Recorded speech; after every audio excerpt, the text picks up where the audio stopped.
Fala moçada, tudo beleza?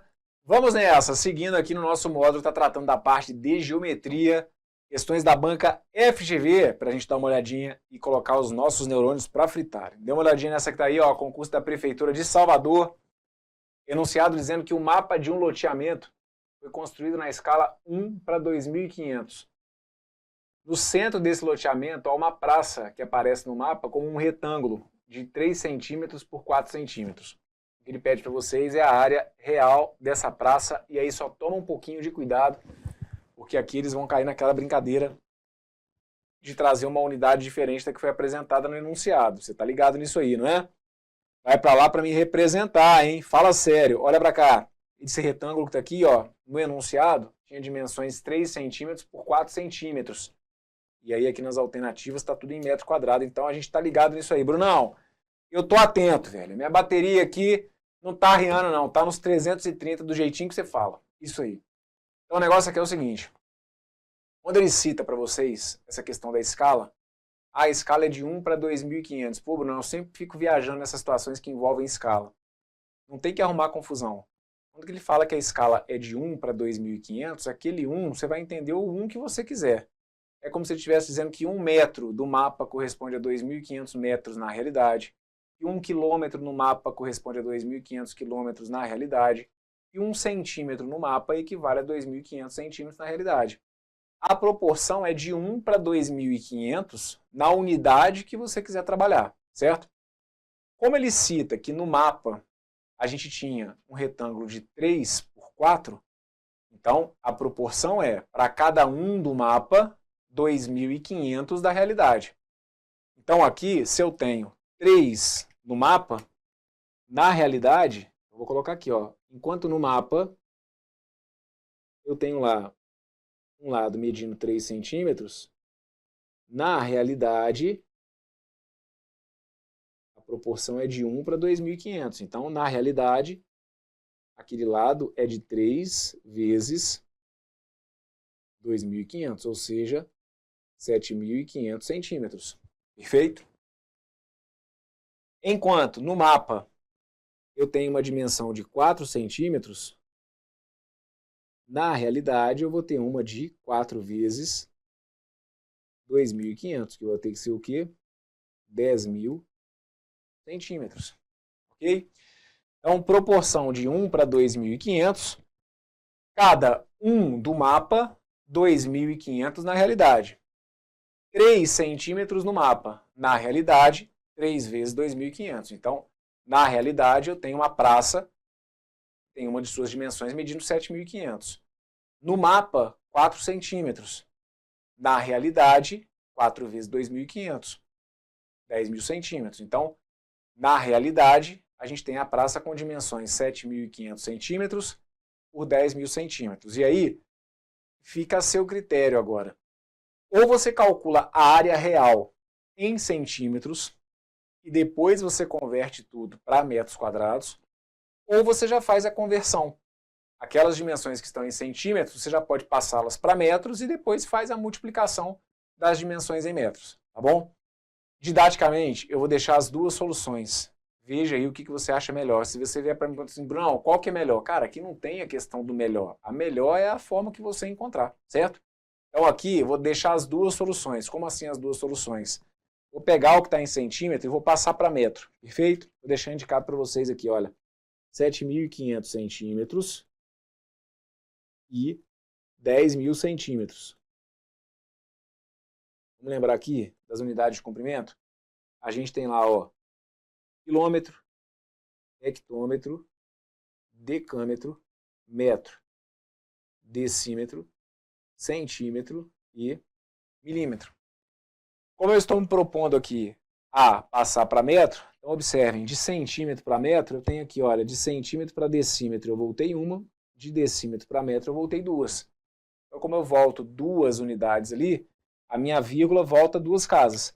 Como no 7.500 eu não tenho vírgula, é como se a vírgula estivesse aqui no último algarismo. Então, voltei uma, voltei duas, 7.500 centímetros, acabam equivalendo a 75 metros. E os 10.000 centímetros? Se eu voltar 2 casas, voltando 2 casas, eu chego a 100 metros, tá bom? Então tá aqui, olha.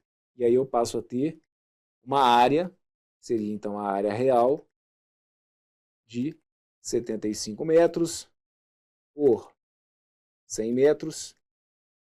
Vai acabar dando então um total de 7.500 metros quadrados.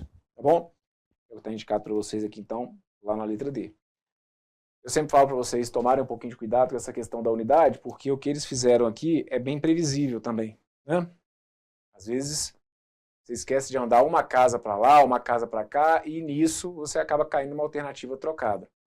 Então aqui o correto, se você passou, né, para metros, entender que as dimensões reais da praça em metros eram de 75 por 100, e aí multiplicando 7.500 metros quadrados. Quando eu falei que eu deixaria as duas soluções, uma outra opção seria a de você pegar e multiplicar tudo em centímetros. Abraão, multipliquei lá, 7.500 centímetros por 10.000 centímetros. Beleza. Quando você multiplica 7.500 centímetros por 10.000 centímetros, você acaba chegando em 75 vezes 1, que vai ter que dar 75, seguido de 1, 2, 3, 4, 5, 6 zeros. 1, 2, 3, 4, 5, 6 zeros. Perfeito? Só que aí tudo isso que está aqui fica em centímetros quadrados. Voltamos. Então, ó, esse resultado que a gente encontrou aqui, a gente encontrou em centímetros quadrados. Aí, para passar para metro quadrado, você tem que se lembrar basicamente desse mesmo quadro de medida que está aqui, só que tomando um pouquinho de cuidado com as unidades quadradas. Então, a gente teria lá quilômetro quadrado, hectômetro quadrado, decâmetro quadrado, metro quadrado, decímetro quadrado, centímetro quadrado, milímetro quadrado.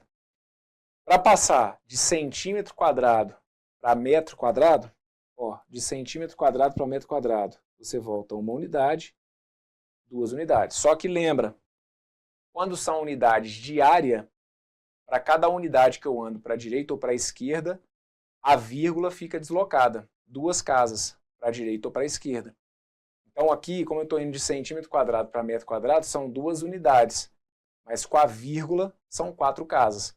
Então, para quem deixou em centímetros quadrados, eu volto. A minha vírgula está ali atrás do zero, e aí eu volto. 1, 2, 3, 4, e aí acabo chegando aos mesmos 7.500 metros quadrados. Tá bom? Fica aí a seu critério, e realmente eu aqui não tenho como eleger qual que é a melhor. A melhor vai ser que na hora da prova eu te levasse para a letra D. Né? Vamos para mais uma? Olha essa que está aqui. Ó. Em determinado mapa, 5 centímetros representam 15 metros. Nesse mesmo mapa, há uma praça quadrada com 15 centímetros de lado. A área real dessa praça em metros quadrados é... E aí vem aqui as alternativas. Então aqui, de novo, de uma certa forma, ele meio que traz uma escala aqui. Né? Só que ele apresenta a proporção não de 1 para alguma coisa, apesar de a gente poder fazer essa proporção de 1 para alguma coisa. Mas ele já deixa indicado, olha, 5 centímetros representam 15 metros. 15 centímetros, olha, 15 centímetros vão representar quantos metros? Então a gente fica, 5 centímetros correspondem a 15 metros. E 15 centímetros vão corresponder a quantos metros na realidade? Aqui é proporção direta, né, gente? Direta mesmo, né? E você pode simplesmente entender o seguinte, para o 5 virar o 15, é como se eu tivesse multiplicado por 3, certo? E aquele 15 para virar o x, é como se eu também fosse multiplicar por 3. Então o que a gente vai ter aqui é isso, olha. Na pior das hipóteses, você pode pegar e multiplicar cruzado, tá? Então, na pior das hipóteses, você pode fazer, 5x é igual a 15 vezes 15. Perfeito? E a proporção aqui ela é direta. Quanto maior fosse a distância do mapa, maior também seria a distância na realidade, certo? Ou simplesmente entender que para o 5 virar o 15 eu multipliquei por 3, e para o 15 virar o x eu teria que multiplicar por 3. Então, o meu x aqui vai ser 45 metros. Então, o que ele está me dizendo, em outras palavras, é que eu tenho lá uma praça que tem formato quadrado, perfeito? Que tem 45 metros na realidade. E aí o que ele está querendo saber de vocês é a área real dessa praça. Então a área real, como é um quadrado, é só fazer, né? 45 elevado ao quadrado, perfeito? 45 ao quadrado é a mesma coisa que 45 vezes 45, e o resultado disso aí dá 2025. Tá bom? Gabarito para essa que está aqui então, letra A, já que a gente chegou aqui aos 2025 metros quadrados. Fechado? Bora para mais uma. A figura a seguir mostra dois polígonos regulares iguais, com um vértice em comum e apoiados em uma mesma reta. Então aqui, quando ele fala que são dois polígonos regulares, vamos lembrar, se o polígono é regular, é porque ele tem todos os seus lados iguais, certo? Quando ele fala que eles são polígonos regulares, ele me garante que todos esses lados aqui, olha, são congruentes. E são dois polígonos regulares iguais. Então, nesse caso, em particular, não, as dimensões desse polígono aqui, desse pentágono, na verdade, né, são todas iguais e, em particular, são iguais aos lados desse pentágono aqui também. Bem, aí ele cita, sabe-se que a soma dos ângulos internos de um polígono de n lados é dada por 180, que multiplica n menos 2. É uma fórmula que ele informou, mas que a gente já, de qualquer maneira, teria que saber mesmo. Soma dos ângulos internos de um polígono é sempre dado por isso. 180 que multiplica n menos 2, onde o n é o número de lados. O que ele quer saber de vocês aí é a medida do ângulo assinalado com a letra alfa, que é esse que está aqui. Perfeito? Então aqui, vamos por partes. Vamos lembrar o seguinte. Essa figura que está aqui, pentágono. 1, 2, 3, 4, 5. 5 lados iguais. Como tem os 5 lados iguais, como que eu vou fazer para descobrir a medida de cada ângulo interno? Porque se aquele pentágono tem os 5 lados iguais, consequentemente ele acaba tendo os 5 ângulos internos iguais. Ora, mas como que eu vou fazer para descobrir qual que é a medida de cada ângulo interno daquele pentágono? Basta que eu descubra qual é a soma dos ângulos internos de um pentágono como um todo, e a partir daí eu vou dividir isso igualmente por 5, tudo bem? Então aqui, ó, a soma dos ângulos internos de um pentágono é 180, e multiplica n, que é o 5, menos 2. Ou seja, 180 vezes 3. Perfeito? E aí, a soma, então, do pentágono é 540 graus. Então, quando eu falo de soma do pentágono, soma dos ângulos internos. Quando eu somar todos esses ângulos aqui em qualquer pentágono, vou deixar claro, independentemente de qual seja o tipo de pentágono, se mesmo que ele não tivesse todos os seus lados iguais, a soma dos ângulos internos de qualquer pentágono, ou seja, a soma dos 5 ângulos internos do pentágono, sempre tem que fechar em 540. Aqui a gente acaba carregando com mais naturalidade é do triângulo, né? Que a soma dos ângulos internos de um triângulo é 180 graus. Os quadriláteros, vá lá, muitas vezes a gente acaba trabalhando, quadrado, tem 4 ângulos de 90, então soma dos ângulos internos de um quadrilátero 360 graus. Isso, e assim a gente vai. Então, triângulos 180 graus, quadriláteros tem soma dos seus ângulos internos sempre de 360 graus, pentágonos tem sempre a soma dos seus ângulos internos de 540 graus. Como nessa questão em particular a gente está lidando com um pentágono regular, então cada ângulo interno, todos eles acabam trazendo a mesma medida. Então cada ângulo interno, vou deixar indicado aqui, ó, o ângulo interno vai ter que ser de 540 dividido por 5, perfeito? Então o ângulo interno aí do pentágono de 108 graus. Beleza, então o que está rolando aqui é o seguinte, ó, isso aqui, esse ângulo mede 108 graus, esse ângulo mede 108 graus, aqui não precisa colocar para todos não, mas só para deixar claro, ó, cada um deles aqui mediria 108 graus, perfeito? Aqui também, ó, 108 graus, e assim a gente vai, 108 graus, 108 graus, 108 graus, e aqui também 108 graus, perfeito? A gente tem que chegar à medida desse ângulo alfa. O que você tem que tomar um pouquinho de cuidado? Brunão, aquele triângulo que está ali, ele tem todos os seus lados iguais também, então ele é um triângulo equilátero, então o ângulo interno ali é 60 graus. O enunciado não falou nada sobre isso, certo? Vou deixar claro, o enunciado falou e os dois pentágonos são iguais. Sobre o triângulo, ele não falou nada disso. A gente vai acabar confirmando que não, né? Que aquele triângulo ali não é equilátero.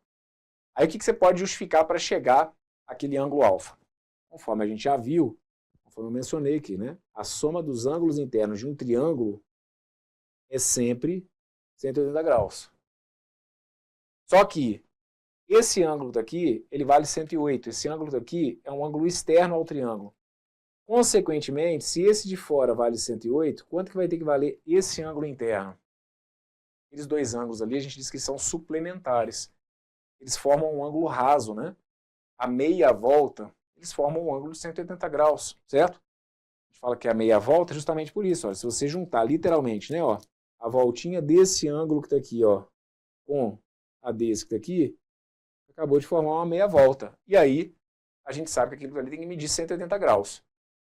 A volta completa não são 360 graus, então a meia volta 180. Então, se ali do lado de fora eu tenho 108 graus, aquele ângulo interno passa a ser um ângulo interno de quanto? De 72, certo? E aí você passa a ter aqui, então, olha, 72 graus. Esse ângulo que está aqui também é um ângulo de 72 graus. E aí um caminho para você justificar o valor de alfa seria através dessa equação que está aqui. Eu sei que se eu somar alfa mais o ângulo interno de 72 mais o outro ângulo interno de 72, como esses são três ângulos internos de um triângulo, a soma dos ângulos internos de um triângulo tem que fechar em 180. Então está ali, alfa mais 144 graus, tudo isso daí tem que ser igual a 180 graus. Daí então o alfa tem que ser 180 graus menos 144, de onde vocês vão concluir então que aquele ângulo alfa tinha que ser 36 graus. Perfeito? 180 menos 144, ângulo de 36 graus, e aí o gabarito correto, indicado para vocês aqui então, na letra B de bola. Ok? Então, da forma como eu conduzi aqui, o que eu utilizei? O ângulo interno de cada um, o ângulo interno do pentágono, 108 graus. Trabalhei aqui com a ideia de que esses ângulos aqui são suplementares. Então, se do lado de fora eu tenho 108 graus, do lado de dentro eu teria que ter 72. 72 com 72 mais o alfa, fechando em 180, chegando então a esse ângulo que está aí de 36 graus. Perfeito? Passamos por essa. Bora para mais uma. Olha essa que está aqui. FGV Banestes 2018. A figura abaixo mostra um triângulo isósceles, um quadrado e um triângulo equilátero. Sabe-se que os ângulos assinalados com a letra alfa medem 25 graus. E aí ele pergunta para vocês qual que é o valor do ângulo assinalado com a letra θ, que é esse que está aqui. Perfeito? Então lá vamos nós. Vamos organizar aqui a casa. Ele fala para mim que a figura tem um triângulo isósceles. Então aqui, esse vai ser o triângulo que a gente vai identificar como sendo isósceles, tendo em vista o fato de que eles marcam aqui esses dois ângulos da base iguais, ok? Sempre que o triângulo... O que é o triângulo isósceles? Só para a gente não deixar passar. O triângulo isósceles é aquele que vai ter dois dos seus três lados iguais. Perfeito? Se o triângulo é isósceles, consequentemente, os ângulos da base eles acabam sendo congruentes. Então, tá aqui. Dois ângulos iguais. Vou entender esse aqui como sendo o triângulo isósceles que ele destacou que existiria aqui na minha figura. Tem um quadrado. O quadrilátero que a gente vê na figura é esse que está aqui. E um triângulo equilátero. O que vai ser o triângulo equilátero? Esse carinha que está aqui. Perfeito? Triângulo equilátero, que vai ser, então, aquele triângulo que vai ter todos os seus lados iguais e, consequentemente, todos os seus ângulos internos iguais. Ele pede para vocês é a medida do ângulo θ. Vamos organizar aqui a casa. Se esse cara que está aqui é um quadrado, quais são as particularidades do quadrado? O quadrado ele tem os seus quatro lados iguais e, consequentemente, tem os seus quatro ângulos internos iguais. Quatro ângulos de 90 graus, ok? Então, ó, aqui 90 graus, 90 graus, 90 graus e 90 graus. Se esse cara que está aqui é o triângulo equilátero, soma dos ângulos internos do triângulo não é sempre 180? Então, o triângulo equilátero vai acabar tendo cada ângulo interno de 60 graus. Fechado? se a soma dos ângulos internos de um triângulo é 180, se o triângulo equilátero tem os seus 3 lados iguais, consequentemente ele tem os seus 3 ângulos iguais. 180 dividido igualmente entre os 3, esse ângulo daqui vai ter que medir 60 graus, esse ângulo daqui vai ter que medir 60 graus, e esse ângulo daqui vai ter que medir 60 graus, perfeito? Cada ângulo indicado com a letra alfa mede 25 graus. Então, ó, aqui mede 25, aqui mede 25. Se aqui mede 25 e aqui mede 25, esse ângulo que está aqui, eu vou chamar de x só para constar, para montar uma equação, ele vai ter que medir quanto? Eu sei que alfa é 25, mais o outro alfa que é 25, mais o x, tudo isso que aqui tem que ser igual a 180, perfeito? Daí então a gente vai chegar à conclusão de que o x vai ter que ser 180 menos 50, aquele meu x ali teria que medir 130 graus, mas claro que você não precisa passar essa equação a limpo na hora da prova, perfeito? De cabeça aqui, você sabe que você tem ali 25 com 25, pô, Bruno, tem que fechar 180, então 25 com 25, 50 para 180, 130, Brunão. Isso aí, beleza? Esse ângulo daqui então, ó, mede 130. E agora, para a gente chegar aqui ao θ, que raciocínio que eu posso seguir? Moçada, a gente falou agora há pouco na questão anterior, a meia volta, 180 graus. A volta completa, 360 graus. Então aqui, quando a gente juntar esses 4 ângulos aqui, olha, esses 4 ângulos juntos, eles têm que formar a volta completa, certo? Então quando eu pegar 60 graus, que é o ângulo interno do triângulo equilátero, 130, que foi um ângulo interno do triângulo isósceles, 90, que é o ângulo interno do quadrado, mais aquele θ, eles têm que fechar os 360 graus. Então aqui, de novo, você pode fazer isso de cabeça, ou se fosse colocar no papel, seria entender que θ mais, e aí vai colocando, mais 90 graus, mais 60 graus, mais 130 graus, tudo isso aqui tem que fechar em 360 graus, perfeito? Daí então eu passo a ter θ mais 90 mais 60 vai ter que dar 150, 150 com 130 vai ter que dar 280.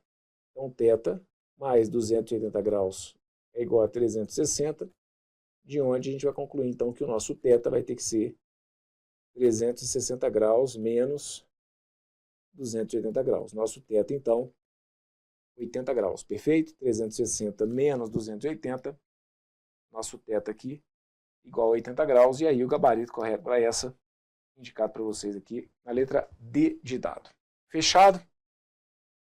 Passamos por essa, sem maiores problemas, espero que sim. Se teve alguma dúvida, dificuldade, veja aí onde foi, se foi erro de algum cálculo básico aqui, ou se foi questão conceitual mesmo. Não, cara, não estava lembrando aí que era história de equilátero, tinha esquecido ali que por ser quadrado tinha a ver com ângulo, porque fala muito de quadrado, eu lembro muito dos lados iguais, mas eu esqueci que os ângulos tinham que ser iguais. Então, se teve algum problema, tente achar aí o ponto, detectar qual foi a falha, e se rodou tudo bonitinho, estou feliz, hein? Gabarito para essa letra D, e aí com isso eu fecho com vocês aqui então esse bloco. Forte abraço, tudo de bom, valeu!